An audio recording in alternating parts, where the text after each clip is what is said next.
Taib. Assalamualaikum warahmatullahi wabarakatuh. Innal hamdalillah nahmaduhu wa nasta'inuhu wa nastaghfiruh wa na'udzu billahi min shururi anfusina wa sayyiati a'malina. May yahdihillahu fala mudilla lahu wa may yudlil fala hadiyalah. Asyhadu an la ilaha illallah wahdahu la syarika lah wa asyhadu anna Muhammadan abduhu wa rasuluhu amma ba'd. Ayolah ikhwah, adik-adik sekalian, di sesi terakhir kita sudah memasuki pembahasan tentang nabi dan rasul, iman kepada anbiya. Ya, pada waktu itu Ustadz menyebutkan perbedaan nabi dengan rasul itu ada 3 pendapat. Ya, ada berapa? 3 pendapat. Yang bisa nyebutkan?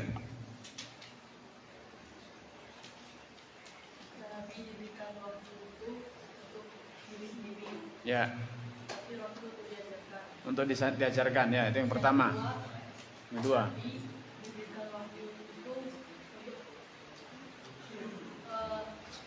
jika Rasul diberikan waktu itu diajarkan kepada orang kafir. Itu yang, ya, dikatakan Rasul kalau wahyu yang diajarkan itu diperintahkan untuk disampaikan kepada orang yang non Islam. Ya, sedangkan Nabi itu diajarkan kepada orang yang sudah beragama Islam. Yang ketiga, Nabi itu jika diberikan waktu itu dari nabi-nabi sebelumnya. ya, mengikuti syariat Nabi sebelumnya, bukan syariat baru. Ya. Sedangkan Rasul diberikan waktu itu waktu yang baru. Ya, baik. Ini ada hadiah, maju. Masya Allah. Barakallahu fiik. Namanya siapa? Khalid. Hayyakallah Khalid. Taib. Kita mulai bahwa kemarin sudah disampaikan bahwa iman kepada Rasul itu ada 2 tingkatan. Iman secara global dan iman secara terperinci. Iman secara global itu adalah iman kepada semua nabi dan semua rasul, bahwa mereka diutus oleh Allah SWT dan yang mereka wahyukan, mereka terima dan mereka ajarkan itu adalah wahyu dari Allah SWT. Ya.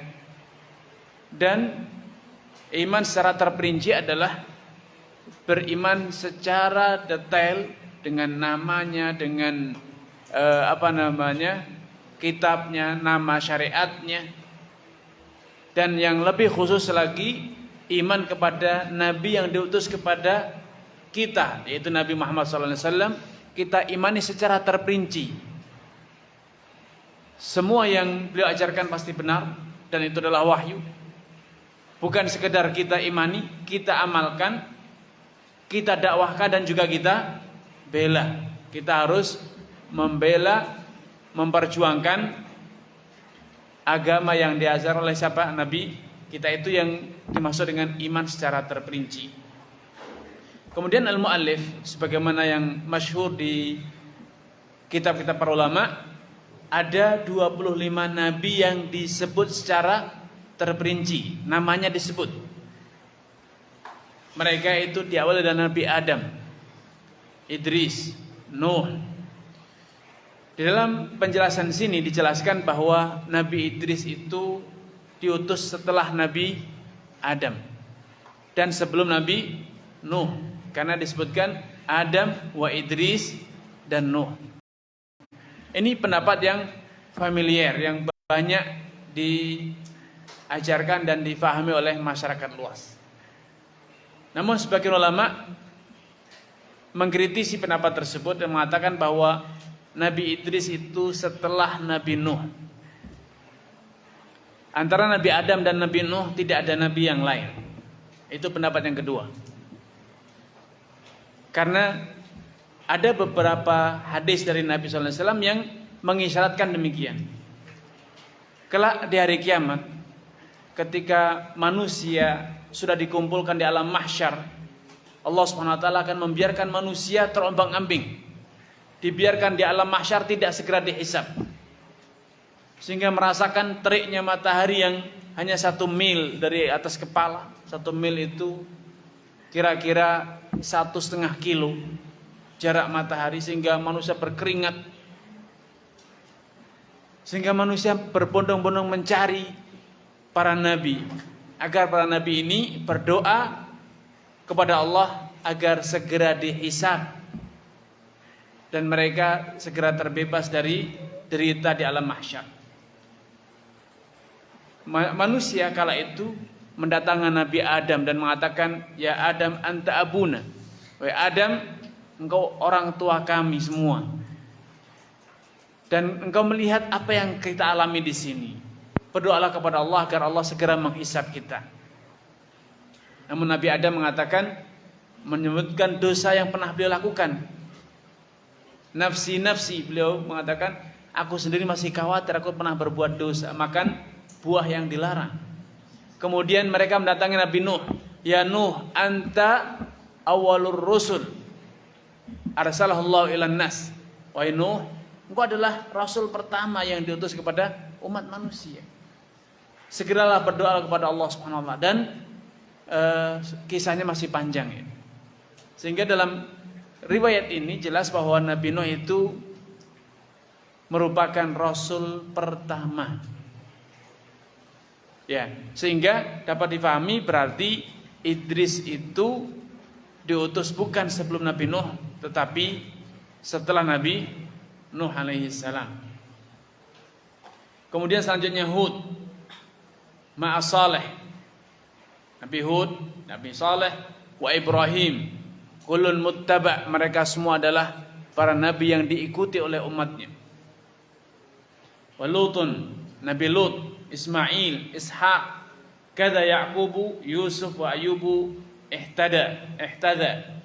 Mereka nabi selanjutnya Nabi Lut, Nabi Ismail, Nabi Ishaq, demikian juga Nabi Yaqub, Yusuf, Ayub. Mereka semua orang-orang yang mendapatkan petunjuk. Mereka orang yang mendapatkan petunjuk ya. Syuaib, Harun wa Musa wal Yasa. Selanjutnya Nabi Syuaib, Nabi Harun, Nabi Musa dan Ilyasa. Nama-nama ini semuanya ada dalam Al-Quran. Wadul Kifli, Nabi Dawud, Nabi Sulaiman, Ittaba. Ya. Kemudian Ilyas, Yunus, Zakaria, Yahya, Isa, dan juga Nabi Isa adalah nabi yang terakhir sebelum nabi kita Nabi Muhammad sallallahu alaihi wasallam. Kemudian beliau mengatakan wa Taha khatimun da'ghayya, dan yang terakhir adalah nabi kita Nabi Muhammad sallallahu alaihi wasallam, dan oleh penulis disebut namanya adalah Taha. Khatimun, beliau adalah nabi terakhir. Da'ghayya, tinggalkan orang yang tersesat, orang yang menyimpang. Itu arti secara bahasa dari matan ini. Nah, ada beberapa catatan, ada beberapa penjelasan yang ingin saya sampaikan di sini. Bahwa nabi-nabi yang disebut tadi ada 25 orang namanya. Kita imani secara global. Mereka adalah para nabi dan rasul yang benar, membawa wahyu dari Allah Subhanahu wa taala, dan mereka semuanya telah menunaikan kewajibannya secara sempurna. Ya. Allah Subhanahu wa taala berfirman, "Wa kadzalika ja'alnakum ummatan wasatan litakunu syuhada'a 'alan nas wa yakuna ar-rasulu 'alaikum syahida." Dan demikianlah kami jadikan kalian sebagai umat wasat, umat yang paling di tengah, paling baik. Litakunu syuhada 'alan nas, agar kalian semua kelak menjadi saksi bagi umat-umat sebelum kalian.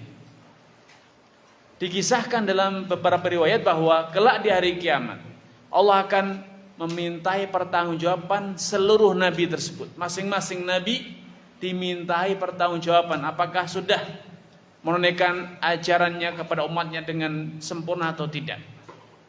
Setelah mereka mengakui bahwa mereka menunaikan kewajiban, Allah akan meminta saksi kepada mereka. Datangkan saksi kalau kalian betul-betul sudah menunaikan risalah, menunaikan kenabian, mengajarkan agama dengan benar. Maka mereka semua, para nabi semua berkata, sepakat menjawab pertanyaan tersebut, mengatakan Muhammad wa ummatuh, yang akan menjadi saksi bahwa kami telah menunaikan risalah, menunaikan berdakwah kepada umat kami adalah Muhammad dan umatnya. Ya, ini iman secara global bahwa kita di dunia hingga di akhirat kelak bersaksi bahwa seluruh nabi itu benar. Wa rusulu haq, an-nabiyuna haq, kata dalam riwayat lain, para rasul itu benar, para nabi itu benar. Dan itu Allah jelaskan dalam ayat Aman rasul bima unzila ilaihi min rabbil mu'minun kullun amana billahi wa malaikatihi wa kutubihi wa rusulih. Kita beriman kepada seluruh rasul secara global bahwa mereka benar dan mereka telah menunaikan kewajiban berdakwah kepada Allah Azza wa Jalla. Tidak ada yang bermalas-malasan. Kemudian yang kedua, bahwa seluruh nabi yang disebutkan ini memiliki kesepakatan agamanya sama, yaitu mengesahkan Allah, menyeru manusia semuanya untuk beribadah hanya kepada siapa? Kepada Allah.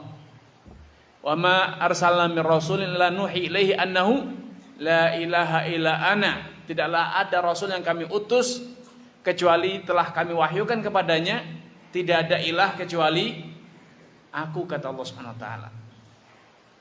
Nabi juga bersabda, al-anbiya ikhwatun li'allat. Para nabi itu mereka itu bagaikan saudara.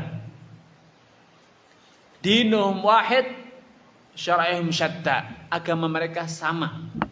Yaitu apa? Menyeru seluruh umat manusia untuk beribadah hanya kepada Allah. Allah berfirman, qul ya ahlal kitabi ta'alau ila kalimatin sawa alla na'budu illallah wa la nusyrika bihi syai'a wa la yattakhidha ba'duna ba'dan arbaban min dunillah. Katakan wahai Muhammad kepada mereka ahlul kitab, ta'alau ila kalimatin sawa. Mari kita bersama-sama bersatu padu dalam menjalankan kalimatin sawa. Satu kesepakatan, satu keyakinan yang sama, yaitu tidak beribadah kecuali alla na'budu illallah, kecuali kepada Allah, dan tidak menyekutukan Allah dengan yang lainnya. Jadi seluruh agama para nabi itu sama, yaitu mentauhidkan siapa? Allah. Hanya saja syariatnya yang berbeda-beda, tata cara beribadahnya yang berbeda, tapi siapa yang diibadahi? Hanya Allah Subhanahu wa taala. Itu sepakat seluruh para nabi. Sehingga ini bagian dari iman secara global. Beriman bahwa seluruh nabi itu menyeru umatnya untuk apa? Mengesahkan Allah Azza wa Jalla. Catatan kedua yang perlu saya sampaikan di sini, bahwa seluruh nabi ataupun rasul yang Allah utus itu diutus hanya kepada kaumnya saja, kecuali nabi kita Nabi Muhammad sallallahu alaihi wasallam. Makanya di zaman dahulu dalam satu masa ada lebih dari satu nabi. Kayak Nabi Ibrahim diutus kepada kaumnya. Ada Nabi Lut di saat yang sama, bersamaan, ya, di waktu yang sama, namun beda-beda kaumnya, beda-beda umatnya. Sehingga seluruh nabi itu diutus hanya kepada kaumnya saja, kecuali nabi kita Nabi Muhammad sallallahu alaihi wasallam yang diutus kepada seluruh umat manusia. Ya, seluruh umat manusia. Kana an-nasu yub'atsuna ila qaumi khassatan wa bu'ithtu ilan nasi kafatan, kata Nabi. Dahulu para nabi sebelumku diutus hanya kepada kaumnya saja. sedangkan aku diutus kepada seluruh manusia. Sehingga kita orang Indonesia, bukan orang Arab, tapi kita wajib beriman kepada Nabi kita, Nabi Muhammad sallallahu alaihi wasallam. Ya. Catatan selanjutnya yang ketiga, bahwa para nabi syariatnya itu semuanya mansuh, semuanya sudah dihapuskan, tidak berlaku dengan datangnya Nabi Muhammad sallallahu alaihi wasallam. Sehingga walaupun kita mendapatkan ayat dalam Taurat atau Injil yang valid, yang betul-betul asli, bukan yang dipalsukan oleh Yahudi dan Nasrani, walaupun kita dapatkan itu, maka tidak boleh diamalkan. Tidak boleh diamalkan. Suatu hari Umar bin Khattab radhiyallahu anhu kedapatan, beliau penasaran ingin baca Taurat, sehingga beliau buka-buka itu Taurat. Ketahuan oleh Nabi SAW, Nabi melihat beliau dan Nabi murka.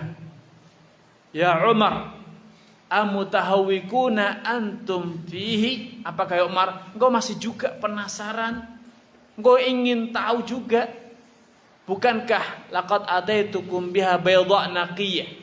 Ya Umar, aku sudah datangkan ajaran yang benar, bersih, tidak ada yang samar. Malam dan siang sama saja, terang benderang. Syariat Islam tidak ada yang samar sekali.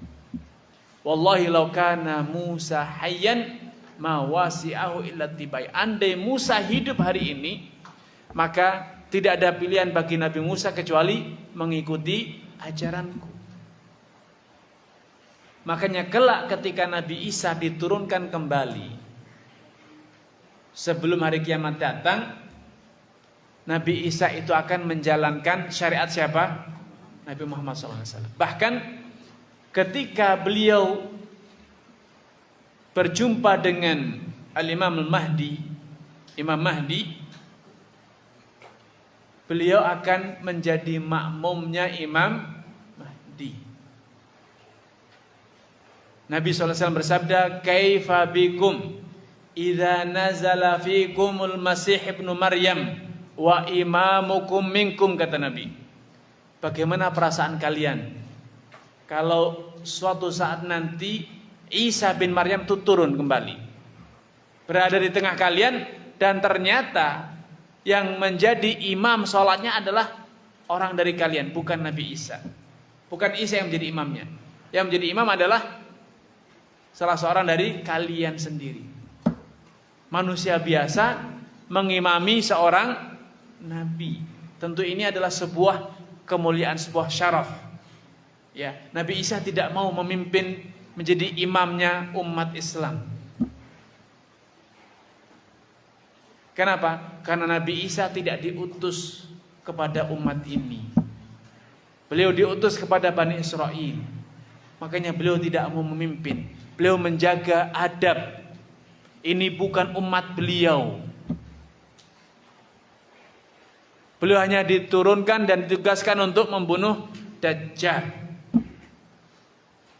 dan membuktikan kepalsuan salib, kepalsuan dan pemalsuan yang telah terjadi pada agama beliau, Nasrani. Karena ajaran beliau sudah dipalsukan, direkayasa oleh umatnya sendiri. Maka di hari kiamat beliau diturunkan untuk apa? Mematahkan salib, membunuh khinzir, ya, tidak mengakui bahwa khinzir halal bagi mereka. Karena selama ini orang-orang Nasrani meyakini babi itu halal bagi mereka dan itu dianggap sebagai ajaran Nabi Isa. Padahal tidak demikian. Makanya Nabi Isa akan diturunkan kembali untuk membuktikan kepada umat manusia yang ada kala itu bahwa Nabi Isa tidak pernah mengajarkan peribadatan kepada salib. Nabi Isa tidak pernah disalib. Dan Nabi Isa tidak mengajarkan kepada mereka memakan babi dan minum khamr. Karena pada hari ini orang Nasrani beribadah kepada Allah dengan cara minum khamr. Mereka kalau di gerejanya, di tempat peribadatannya, terutama di hari Id mereka berpesta dengan minum anggur merah, khamr, mabuk mereka. Itu dianggap sebagai ibadah, sebagai persimbolan mereka meminum darahnya Nabi Isa alaihissalam. Dan itu tidak ada ajaran seperti itu. Ya.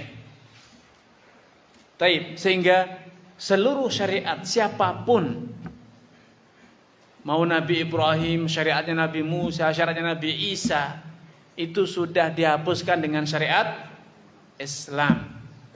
Ya, sehingga tidak lagi dibolehkan bagi siapapun untuk mengamalkan, mengikuti atau mendakwahkan ajaran Nabi selain Nabi Muhammad sallallahu alaihi wasallam. Ya. Poin keempat yang perlu dicatatkan dan difahami bersama, bahwa syariat Islam lebih sempurna dibanding syariat-syariat sebelumnya. Makanya Allah tegaskan dalam surat Al-Maidah, akmaltu lakum dinakum wa atmamtu alaikum nikmati wa raditu lakumul islama dina.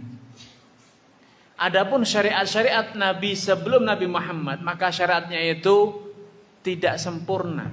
Karena ada Nabi yang syariatnya itu, penjelasan syariatnya hanya tentang akhlak, ada tentang perdagangan. Ya, seperti Nabi Syuaib yang beliau ajarkan hanya perdagangan saja. Selain tauhid, syariatnya berkaitan dengan perdagangan. Nabi Isa syariatnya tentang akhlak. Makanya dalam syariat Injil tidak ditemukan tentang hukum perdagangan, tentang hukum pertanian, ya. Karena ajarannya lebih menekankan tentang akhlak-akhlak. Sedangkan Islam agama yang sempurna, tidak ada satu urusan manusia kecuali dalam agama Islam sudah diajarkan syariatnya. Sampai-sampai Nabi mengatakan, innahu ma baqiya syai'un mimma yuqarribukum ilal jannah wa yubaidukum illa minan nar illa waqad ataitukum au amartukum bih. Tidak ada suatu amalan atau suatu hal yang dapat mendekatkan kalian ke surga, menjauhkan kalian dari neraka, kecuali sudah aku ajarkan. Salman Al-Farisi pernah memberikan satu pernyataan, laqad 'allamana Rasulullah sallallahu kulla syai'. Sungguh Nabi itu setelah mengajarkan kepada kita segala sesuatu. Segala sesuatu sudah diajarkan. Sampai pun wa ma min ta'irin, sampai pun tidak ada burung yang yaklibu janahi fis sama, mengepakkan sayapnya di langit, kecuali dzakarana minhu ilman. Nabi sudah mengajarkan ilmu pada perlakuan burung yang terbang itu. Nabi sudah ajarkan ilmu yang kita perlu, yang kita butuhkan, sudah diajarkan. Sehingga orang Yahudi kala itu, di zaman para sahabat heran, laqad 'allamakum nabiyyukum kulla syai' hatta al-khira'ah. Nabi kalian itu sudah mengajarkan kepada kalian segala sesuatu, sampai cara buang hajat saja diajari. Sampai cara buang hajat saja diajari. Maka para sahabat mengatakan, ajal, betul, Nabi kita sudah mengajarkan segala sesuatu. Laqad nahana an nastanjiya bi aymanina wa an nastajmira bi aqalla min thalathati ahjar. Ya, Nabi sudah mengajari kita berbagai hal tentang tata cara buang hajat. Salah satunya kalau kita buang hajat, kita dilarang beristinja dengan tangan kanan. Dan dilarang beristijmar menggunakan bebatuan kurang dari 3 batu. Sampai cara buang hajat saja diajari. Masuk tempat buang hajat ada adabnya, keluar ada adabnya. Ketika istinja juga diajarkan. Apalagi dalam urusan yang lebih penting dari sekedar buang hajat. Ini kan hal yang remeh, buang hajat, adat syariat. Makanya bagi umat Islam tidak ada alasan untuk mencari referensi, mencari sumber ilmu, mencari kebenaran di luar agama Islam. Karena dalam ajaran Islam sudah diajarkan segala sesuatu. Al-Quran digambarkan tibyanan likulli syai'. Al-Quran itu penjelasan bagi segala sesuatu yang dibutuhkan oleh umat manusia. Ya, makanya kaum muslimin, kita sebagai umat Nabi Muhammad SAW sudah sepatutnya bersemangat mempelajari ajaran Nabi kita dalam setiap sendi kehidupan. Kalau kita mau belajar tentang pertanian, maka Nabi sudah mengajarkan hukum-hukum pertanian, adab tentang pertanian. Ya, ketika panen seperti apa hukumnya, ketika bercocok tanam apa hukumnya, ada semuanya. Bahkan Nabi mengajarkan dalam hal-hal yang tidak terbayang oleh umat sampai hari ini. Umat hari ini, orang-orang Eropa, orang-orang Barat yang tidak kenal Islam, belum sempat mikir tentang hal yang semacam itu. Dalam Islam sudah diajarkan. Sudah diajarkan. Umat Islam diajarkan dalam masalah hal misalnya bagaimana menjaga stabilitas nilai tukar uang. Ada hukum riba. Umat manusia hari ini kebingungan. Nilai tukar uang itu gonjang-ganjing terus, kacau balau. Krisis. Hari ini rupiah melemah, besok menguat. Terjadi krisis moneter. Jauh-jauh hari Nabi sudah mengajarkan caranya bagaimana agar tidak terjadi kekacauan dalam nilai tukar mata uang. Orang-orang Barat belum ketemu, belum paham itu. Islam sudah mengajarkan. Sudah ada. Ya. Orang-orang Barat belum tahu tentang berbagai hal berkaitan dengan bagaimana menjaga agar umat manusia tidak melakukan tindak kriminal. Berbagai macam cara dilakukan oleh orang Barat untuk mencegah tindak kriminal. Tapi seiring dengan berbagai macam undang-undang peraturan yang mereka buat, pembunuhan, perampokan, pemerkosaan di negara Barat itu merajalela. Merajalela. Sehingga undang-undang yang mereka buat tidak mampu mencegah terjadinya tindak kriminal. Tapi sejarah Islam sudah membuktikan bahwa tatkala syariat Islam diterapkan secara utuh, kriminal itu hilang. Kriminal itu hilang. Sampai-sampai di zaman Umar bin Abdul Aziz, serigala itu tidak doyan kambing. Tidak doyan kambing.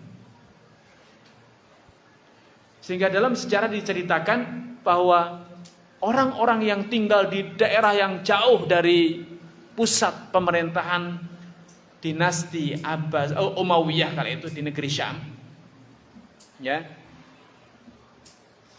bisa mengetahui bahwa khalifah sudah meninggal gara-gara apa? Gara-gara melihat serigala sudah mulai doyan makan kambing. Sampai seperti itu. Kemakmuran dan keadilan itu sampai berdampak pada perilaku hewan. Itu sudah terjadi. Sudah terjadi di zaman khalifah-khalifah yang menerapkan hukum Islam. Subhanallah. Ya, makanya kita sebagai pemuda muslim harus yakin bahwa dalam syariat Islam sudah diajarkan segala macam kebaikan yang kita butuhkan, dan juga sudah dijelaskan segala kejelekan yang harus kita tinggalkan. Andai umat manusia, kaum muslimin secara khusus dan umat manusia secara umum menjalankan syariat Islam secara benar, niscaya keadilan itu tegak, niscaya kemakmuran itu akan terwujud. Walau anna ahlal qura amanu wattaqau lafatahna alaihim barakatin minas samai. Andai penduduk negeri itu beriman dan bertakwa, niscaya akan kami bukakan keberkahan dari langit dan keberkahan dari bumi. Kemakmuran itu akan terwujud. Ya. Kemajuan negara-negara saat ini, Eropa dengan berbagai macam kekayaannya, belum pernah terjadi kemakmuran seperti di zaman para khulafaur rasyidin. Umar bin Khattab itu khalifah kedua. Abu Bakar memimpin hanya waktu yang sangat pendek, tidak nyampe 3 tahun, pendek sekali beliau. Umar bin Khattab memimpin hanya kisaran 11 tahun, tidak lama. Ya, tapi di zaman Khalifah Umar bin Khattab, di negeri kaum muslimin sudah mencapai tingkat kemakmuran. Beliau sampai mengatakan kepada para gubernurnya, para pemimpin di masing-masing negeri, beliau mengatakan, anikmur man indaka bil hajj fa illam yajid falyahujja min baiti malil muslimin. Perintahkan semua orang yang di negerimu agar mereka menunaikan ibadah haji.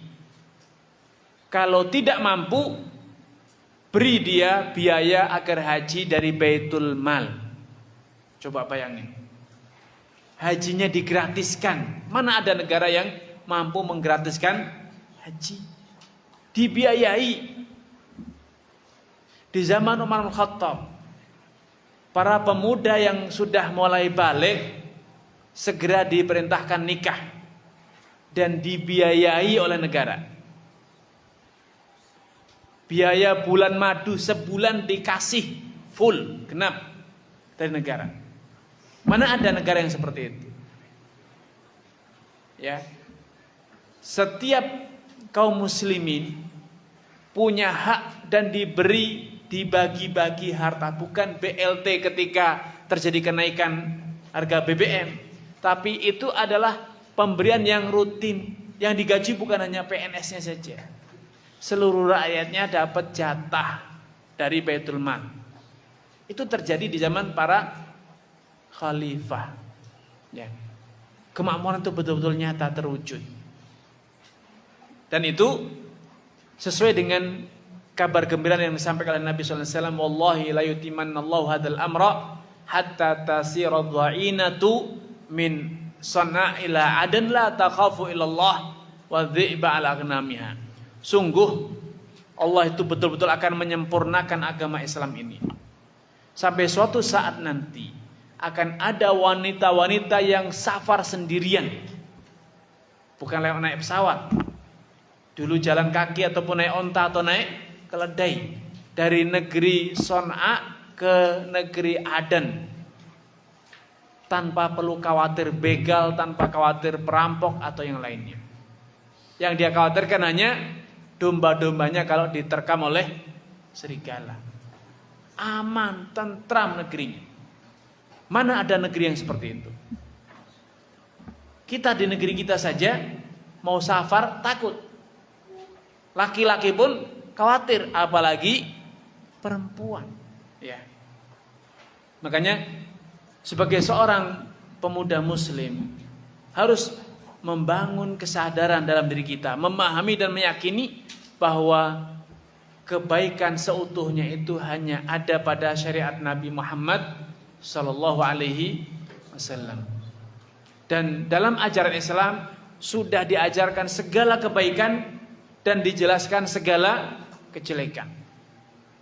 Andai kita amalkan syariat Islam, niscaya kemakmuran dunia akhirat itu akan menjadi kenyataan. Ya. Dan poin selanjutnya, mu'alif di sini mengatakan bahwa nama nabi kita namanya adalah Toha. Ini adalah tidak tepat. Memang sebagian orang memahami dari surat Toha, Toha ma anzalna 'alaikal Qur'an litashqa, ya. Itu dianggap bahwa Toha itu adalah namanya nabi kita Nabi Muhammad SAW. Toha, wahai Toha, tidaklah kami turunkan Al-Quran agar engkau menjadi orang yang sengsara. Bukan. Padahal yang benar Toha itu sama dengan alif lam mim, alif lam ra, alif lam mim shad, kaf ha ya ain shad. Itu huruf muqatta'ah. Untuk membuktikan bahwa Al-Quran itu bahasa Arab asli, tidak ada campurannya. Al-Quran itu dirunkan dari huruf-huruf hijaiyah, yang itu huruf yang dikenal oleh orang Arab. Ya, bukan itu merupakan nama. Yasin itu bukan nama Nabi. Toha bukan nama seseorang. Makanya anggapan bahwa Toha adalah nama Nabi itu kurang tepat. Tidak ada dalil yang valid yang menjelaskan bahwa nama beliau adalah Toha. Ya, beliau punya nama banyak. Nama beliau Ahmad, Muhammad, Hashir, ya, dan masih banyak lagi nama-nama beliau yang beliau sampaikan sendiri. Beliau jelaskan sendiri nama-nama beliau itu. Tapi tidak pernah ada riwayat dari beliau yang menyebutkan bahwa salah satu nama beliau adalah Toha, ya. Alaihimus salatu wassalam wa alihim madamatil ayyam. Semoga salawat dan salam senantiasa menyertai mereka semua tanpa terkecuali. Ya. Di sini ini adalah adab bagi siapapun yang disebut atau menyebut nama Nabi atau nama Rasul untuk mendoakan, untuk bersalawat kepada mereka. Ya. Ketika menyebut Nabi Daud, kita katakan alaihi salam. Menyebut Nabi Isa, kita katakan alaihi salam. Ketika kita menyebut Nabi kita Nabi Muhammad, kita mengucapkan apa? Sallallahu alaihi wasallam. Kalau minimal boleh mengatakan alaihi salam. Alaihi salatu wassalam boleh. Alaihi salam boleh. Sallallahu alaihi wasallam boleh. Nah, kalau kita menyebut Nabi Isa dengan mengatakan sallallahu alaihi wasallam, boleh kan?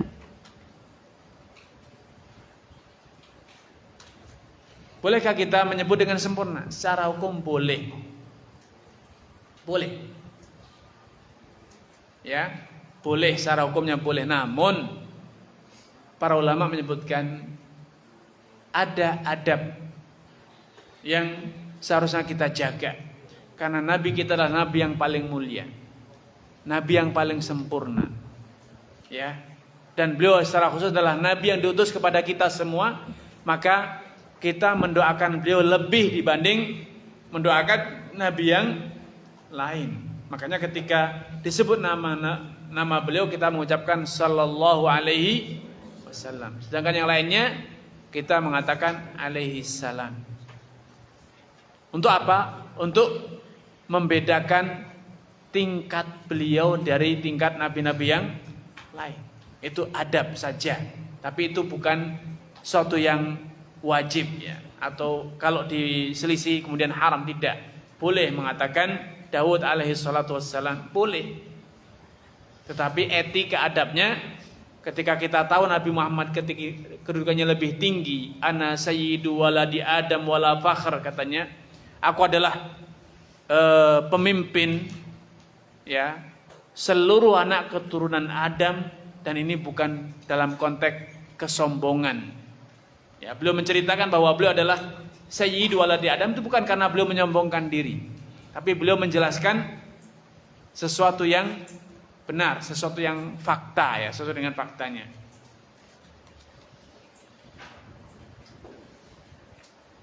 Wa alihim, dan juga kita bersolat kepada keluarga mereka.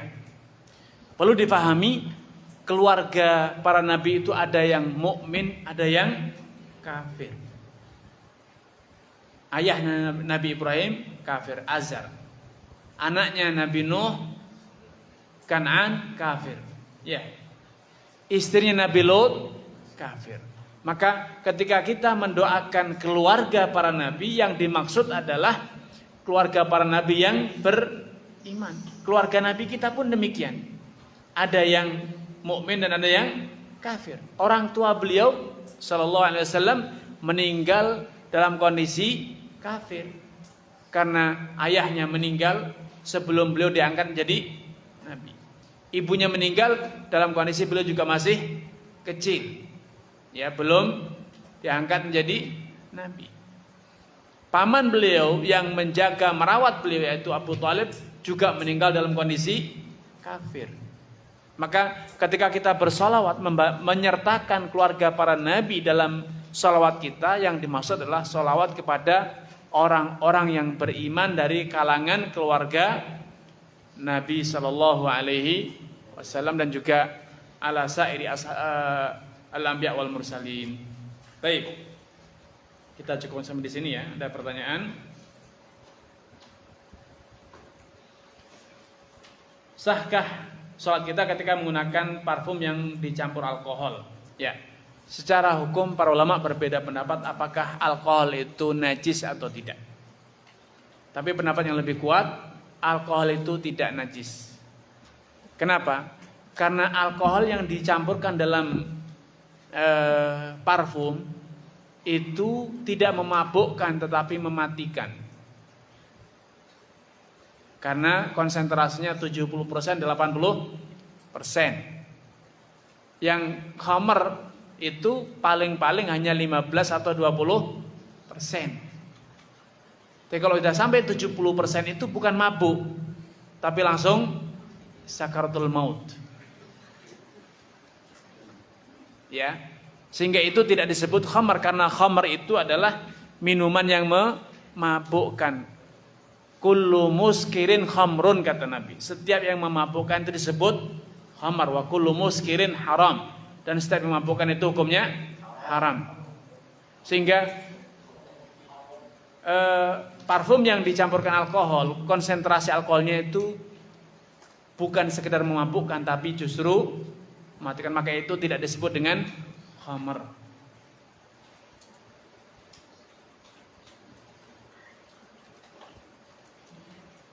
Apa arti dari Dzulkifli? Ya, saya tidak ingat, tapi insya Allah pada pertemuan akan datang kita akan murojaah kembali. Ya.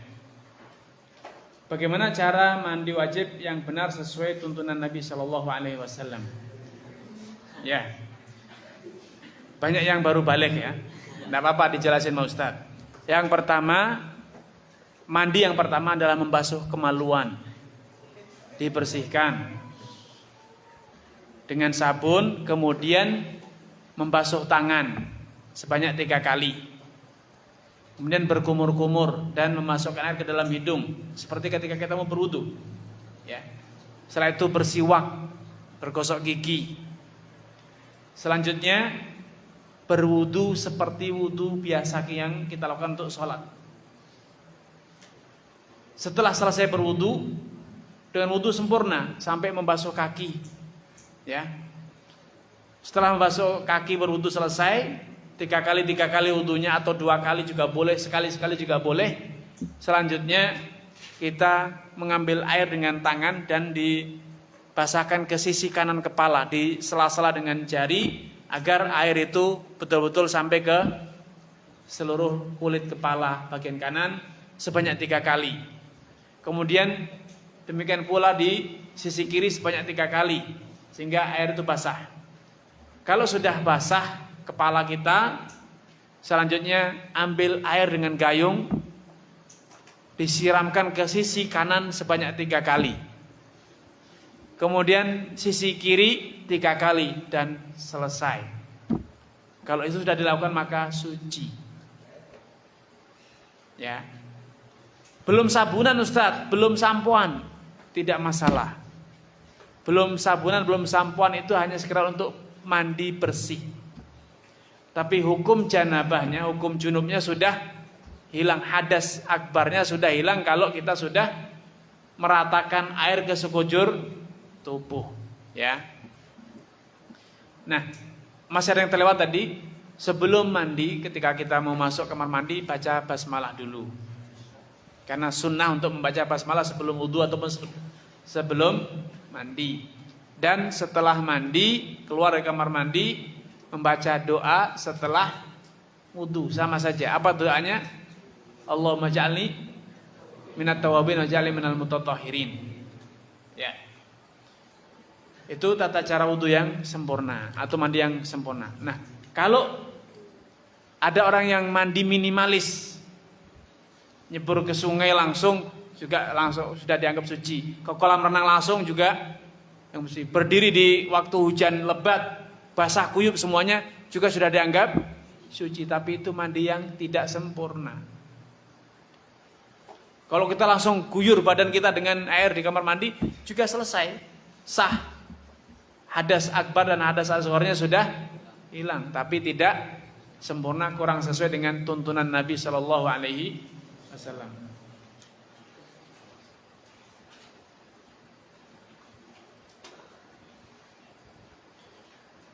Tadi saya mendengar bahwa ayah dan ibu Nabi Muhammad SAW ketika meninggal masih dalam keadaan kafir. Apakah ayah dan ibu beliau masuk surga, sedangkan keadaan orang tua beliau masih dalam keadaan kafir? Ya, suatu hari Nabi berkhutbah. Para sahabat banyak bertanya, sampai Nabi SAW marah. Ya, is'alu ma dumtu fi makani hadza, kata Nabi. Bertanyalah kalian, silakan tanya selama aku masih berada di tempat ini. Maka ada salah seorang sahabat bertanya, aina abi, di manakah ayahku sekarang ini? Ayahnya sudah meninggal. Maka Nabi menjawab, abuka finnar, bapakmu di dalam neraka. Karena bapaknya mati dalam kondisi musyrik. Sehingga sahabat tadi hazin, sedih, tahu bapaknya di dalam neraka. Maka Nabi SAW ketika melihat sahabat tadi berduka dan bersedih, beliau kemudian bersabda, abi wa abuka finnar. Bukan hanya kamu, aku juga demikian. Ayahku dan ayahmu sama-sama dalam neraka. Dalam riwayat lain Nabi bersabda menjelaskan pada para sahabat, ista'dzantu rabbi fi an astaghfira li ummi. Aku pernah minta izin kepada Allah untuk memohonkan ampunan untuk siapa? Ibuku. Falam ya'dzan li. Ternyata Allah tidak memberi izin. Wasta'dzantu fi an azura qabraha.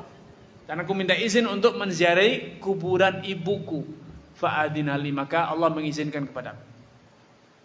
Sehingga riwayat ini menjelaskan bahwa memang menurut pendapat yang rajih, dan itu pendapat mayoritas ulama, bahwa ayah dan ibu Nabi mati sebelum turun agama Islam, dan beliau beragama sesuai dengan agama masyarakat setempat, yaitu ibadatul asnam, penyembahan kepada berhala. Ya, baik, kita akhiri sampai di sini, dan ada 2 hadiah. Ya, yang minggu kemarin belum hafal doa apa? Istikharah. Ada berapa kemarin itu? 2. Sudah hafal? Sudah hafal belum? Kamu udah hafal? Sudah hafal? Berdiri. Ayo baca. Kalau hafal dapat hadiah. Ayo, kum.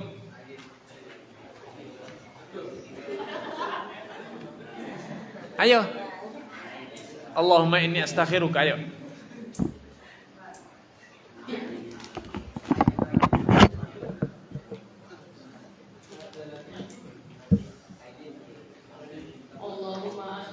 Allahumma inni astakhiruka.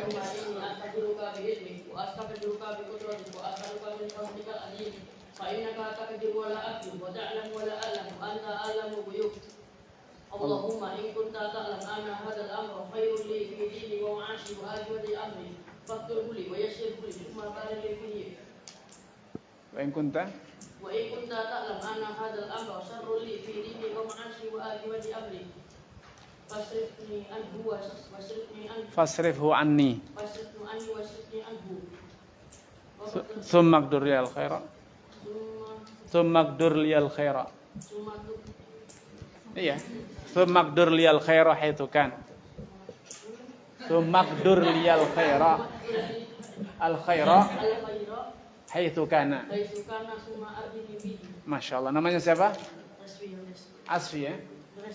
Resfi ya. Masya Allah. Ini jangan dibawa ini ya. Ayo satu lagi yang hafal istikharah. Hasan hafal dikasih hadiah. Hasan hafal enggak? Hafal ayo.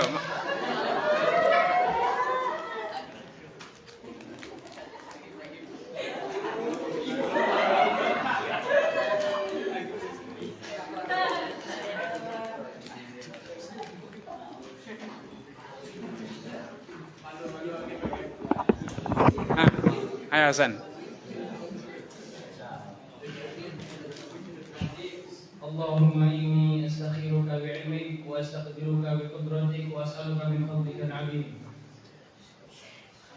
Allahumma in kunta. Ya betul ya. Fa innaka taqdiru wa la aqdir wa ta'lamu wa la a'lamu wa anta 'allamul ghuyub. Allahumma in kunta ta'lam anna hadha al-amra khairun li fi dini wa ma'ashi wa 'aqibati amri faqdirhu li wa yassirhu li thumma barik li fihi. وإن كنت تعلم أن هذا الأمر شر لي في ديني ومعاشي وعاقبة أمري فاصرفه عني واصرفني عنه واقدر لي الخير حيث كان ثم أرضني به. ما شاء الله بارك الله فيك. خذ يا حسن بارك الله فيك. Baik, kita akhiri dengan kehormatan majelis. Subhanakallahumma wa bihamdika asyhadu an la ilaha illa anta astaghfiruka wa atubu ilaik. Assalamualaikum warahmatullahi wabarakatuh.